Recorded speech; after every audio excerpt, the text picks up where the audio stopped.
అంటున్నారు. నువ్వు తిన్నావని చెప్పు. వచ్చి చెప్పకపోతే నేను వేరే మనిషి జంజం తీసేస్తాను. చెప్పు.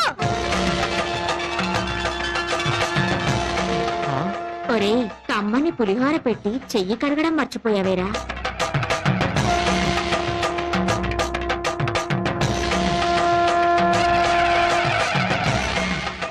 క్షమించమ్మా కనకదుర్గమ్మ తల్లి.